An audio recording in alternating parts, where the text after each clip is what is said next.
എന്റെ കുടുംബത്തിൽ നശിപ്പിച്ചു കഴിഞ്ഞപ്പോൾ ഞാൻ നോക്കി നിൽക്കും. തേനീച്ചന്റെ സ്വഭാവമാണ് എനിക്ക്. ഇവക്കില്ല, മിണ്ടാതെ പോയി കഴിഞ്ഞാൽ മിണ്ടാതിരിക്കും. ഇളക്കി വിട്ടാ പൂശും. സുധാകരൻ എന്ത് ചെയ്തു? കോടതിന്റെ മേലെ വിശ്വാസം ഉണ്ടായിരുന്നു, അത് അതേപോലെ ഇതാക്കി.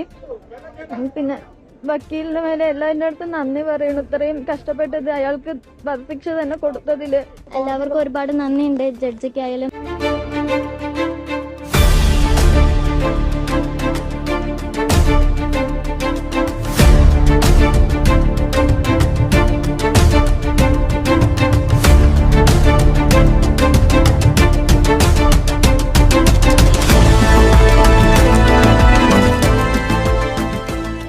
അസ്സലാമു അലൈക്കും. Welcome back to Visal media. ഞാൻ ഫക്രുദ്ദീൻ ബന്താവൂർ. പാലക്കാട് നെന്മാറയിലുള്ള 3 മനുഷ്യരുടെ ജീവൻ ഇല്ലാതാക്കിയ ചെന്താമര എന്ന് പേരുള്ള 61 വയസ്സുള്ള ഒരാൾക്ക് പാലക്കാട് സെഷൻ കോടതി ഇന്നലെ വധശിക്ഷ കൊടുത്തിരുന്നു. വധശിക്ഷ കൊടുക്കുക എന്ന് പറഞ്ഞാൽ ഇയാളൊരു പക്ക സൈക്കോയാണ്. ഒരു ശിക്ഷ കൊടുത്തിട്ടും കാര്യമില്ല. ഇയാൾക്ക് വധശിക്ഷ കൊടുത്തു കഴിഞ്ഞാൽ നമ്മൾ ചെയ്യേണ്ടത് അത് 1 മാസത്തിനുള്ളിൽ നടപ്പിലാക്കുന്ന ഒരു സംവിധാനം വേണം. പക്ഷേ നിർഭാഗ്യകരം എന്ന് പറയട്ടെ, നമ്മുടെ നാട്ടിൽ വധശിക്ഷ നടപ്പിലാക്കിയാലും അത് കിട്ടാൻ പോണില്ല. ഒരാളെ തട്ടിയിട്ട് അതിന് ജീവപര്യന്തം തടവ് ശിക്ഷ കിട്ടിയിട്ട് അവിടെ നിന്ന് ജയിലിൽ നിന്ന് ഇയാൾ ജാമ്യത്തിനിറങ്ങി വന്നതിന് ശേഷമാണ് 2 പേരെ തട്ടി. ആ 2 പേരെ തട്ടീനാണ് ഇപ്പോൾ കിട്ടിയത് ഈ ഒരു വധശിക്ഷ കിട്ടിയത്. അപ്പോൾ ഇനി ഇയാളെ എങ്ങനെ നമ്മുടെ നികുതി പണം കൊണ്ട് തീറ്റിപ്പോറ്റാ? ഒന്ന് ആലോചിച്ച് നോക്ക്. നമ്മുടെ നികുതി പണം കൊണ്ട് ഇയാൾക്ക് ആഴ്ചയിൽ മട്ടനും ചിക്കനും മീനും നല്ല കട്ടൻ ചായയും പാൽച്ചായയും നല്ല ഉപ്പുമാവും ചപ്പാത്തിയൊക്കെ കൊടുക്കാൻ പാടുണ്ടോ? ഇയാളെ ഇല്ലാതാക്കണ്ടേ? ഇയാളെ സൈക്കോയാണെന്നുള്ളതിന് നിങ്ങൾ ഈ വീഡിയോ ഒന്ന് കണ്ടോക്കും. ഇയാൾക്ക് ചെയ്തതിലൊരു കുറ്റബോധം പോലും ഇല്ല. മരണത്തിനും കൂടെ വരുന്നത് കേവലം ധർമ്മം മാത്രം. എന്തിനാ അവരെ കൊലപ്പെടുത്തിയത്? എന്റെ കുടുംബത്തിൽ നശിപ്പിച്ചു കഴിഞ്ഞപ്പോൾ ഞാൻ നോക്കി നിൽക്കും. തേനീച്ചന്റെ സ്വഭാവമാണ് എനിക്ക്. ഇവക്കില്ല, മിണ്ടാതെ പോയി കഴിഞ്ഞാൽ മിണ്ടാതിരിക്കും. ഇളക്കി വിട്ടാ പൂശും. സുധാകരൻ എന്ത് ചെയ്തു? പറയാൻ ലക്ഷ്മിയാണോ കുടുംബം നശിപ്പിച്ചത്? എന്റെ വളർച്ചയും നാശവും നാവിന് അടിസ്ഥാനപ്പെട്ടിരിക്കുന്നു. മനുഷ്യന്റെ വളർച്ചയും നാശവും നാവിന് അടിസ്ഥാനപ്പെട്ടിരിക്കുന്നു. ശിക്ഷയെ കുറിച്ച് ഭയമുണ്ടോ? എനിക്ക്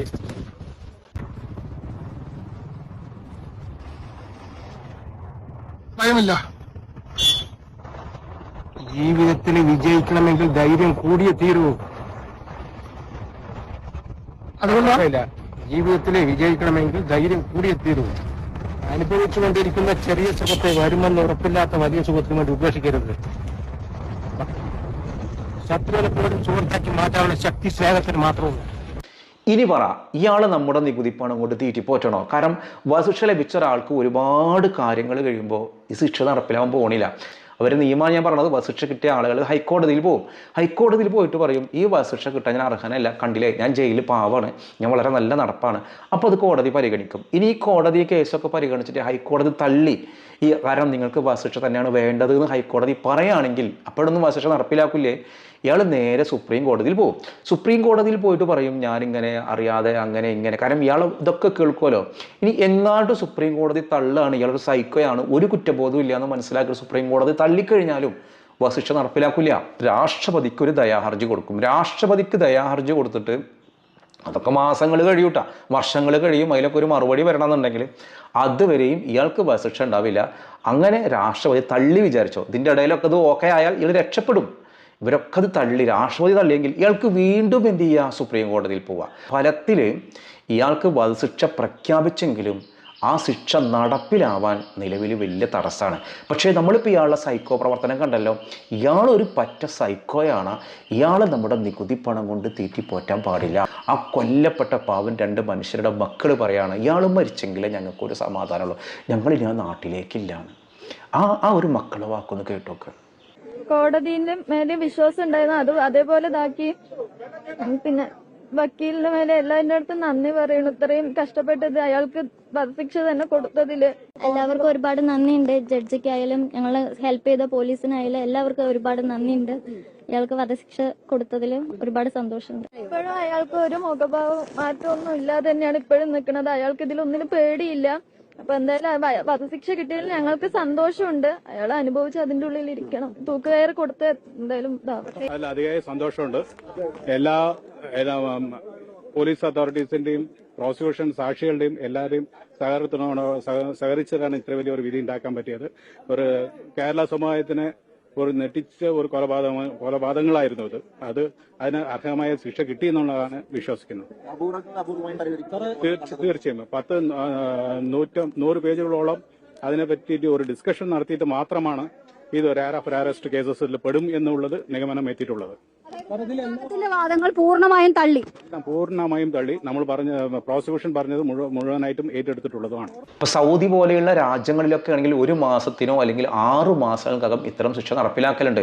ഒരു തരത്തിൽ പോലും ദയയുടെ ഒരു ആനുകൂല്യമില്ല. ഇയാളുടെ ഈ പ്രശ്നം എന്താണെന്ന് വെച്ചാൽ ഇയാളെ ഭാര്യയും മകളും പിണങ്ങിപ്പോവാൻ കാരണം ആരൊക്കെയോ കൂടോത്രം ചെയ്തതാണ്. അതിന് കാരണക്കാരനായ ഒരുത്തനെയാണ് ഇയാൾ ആദ്യം തട്ടിയത്. അങ്ങനെ തട്ടിക്കഴിഞ്ഞപ്പോൾ ഇയാൾ എന്ത് ചെയ്തു? ജീവപര്യന്തം വിധിച്ചു. ഇപ്പോൾ ഇയാൾ പറഞ്ഞു, ഞാൻ എന്ന് ഇറങ്ങിക്കഴിഞ്ഞാലും കാരണക്കാരായ ആൾക്കാർ ഒരു സ്ത്രീ കൂടി എൻ്റെ അയൽപ്പക്കത്തിൻ്റെ അതിന് ഞാൻ തട്ടുന്നു മുൻകൂട്ടി പറഞ്ഞതാണ്. അങ്ങനെ ഇയാൾക്ക് ജാമ്യം കൊടുത്തു. ഒരു തരത്തിലും പോലീസർ നോക്കിയില്ല. അങ്ങനെ ജാമ്യം കൊടുത്തതിന് ശേഷം എന്ത് ചെയ്തു? ഇയാൾ വന്നിട്ട് ആ സ്ത്രീനെ തട്ടി. അത് തടയാൻ വന്നതിന് ഭർത്താവിനെയും തട്ടി. അപ്പോൾ ഇയാൾ എന്തുമാത്രം ക്രിമിനലാണ്. അങ്ങനെ പോലീസുകാർക്ക് ഒരുപാട് പഴി കേട്ടു. ഈ ഒരു കേസ് അന്വേഷിച്ച നമ്മുടെ കേരള പോലീസിനെ എത്ര അഭിനന്ദിച്ചാലും മതിയാവില്ല. ChatGPT ചോദിച്ചിട്ട് കോടതി രംഗം വരെ അങ്ങോട്ട് ക്രിയേറ്റ് ചെയ്തു. കാരണം ഇതിൽ സാക്ഷികൾ പലരും കൂറുമാറി അങ്ങനെ പലതും ചെയ്തു.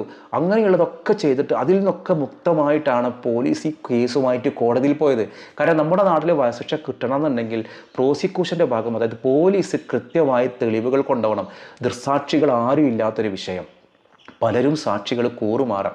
എന്നിട്ടും ഇയാൾക്ക് വധശിക്ഷ കിട്ടിയിട്ടുണ്ടെങ്കിൽ അത് നമ്മുടെ പോലീസിൻ്റെ ഒരു മിടുക്കാണ്. ഇയാളെ ഭാര്യ ജീവിച്ചിരിപ്പുണ്ട്, ഇയാളെ മകൾ ജീവിച്ചിരിപ്പുണ്ട്. അവർക്കൊന്നും ഇയാളെ കാണണ്ട. ഇയാളൊരു സ്നേഹനിധിയായ അച്ഛനൊക്കെ തന്നെയായിരുന്നു. പക്ഷേ ഇയാളുടെ ഉള്ളിൽ ഗംഭീരമായ പകയാണ്. ആനപ്പക പോലെ ഈ മനുഷ്യനൊരു സൈക്കോയായി. ഇതുപോലത്തെ ഒരു സിനിമയുണ്ട്, മമ്മൂട്ടി അഭിനയിച്ചൊരു സിനിമ, മുന്നറിയിപ്പ് എന്ന് പറഞ്ഞ സിനിമ.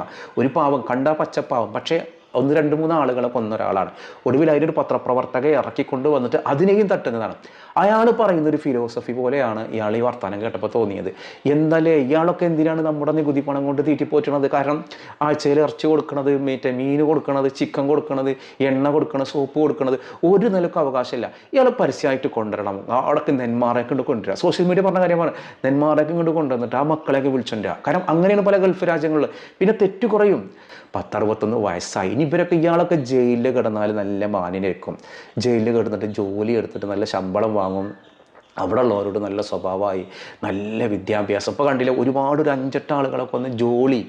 ആ ജോലി ഇപ്പോൾ അവിടെ ഡിഗ്രിക്ക് പഠിച്ചുകൊണ്ടിരിക്കുകയാണെങ്കിൽ എക്സാമിന് പുറത്തേക്ക് വന്നിരുന്നത്. ഇയാളെ സംബന്ധിച്ചിടത്തോളം ഒരു തരത്തിലും ഇയാൾക്ക് എന്തില്ല, ഒരു കുറ്റബോധമില്ല. അപ്പോൾ ഇയാൾ എന്തിനാണ് നമ്മുടെ സംവിധാനങ്ങൾ വെച്ചിരിക്കുന്നത്? ഇയാളെ കേസ് അന്വേഷിച്ച പോലീസിനെ എങ്ങനെ അഭിനന്ദിച്ചാലും മതിയാവില്ല. പോലീസുകാർ പറയണ കേട്ടോക്ക്.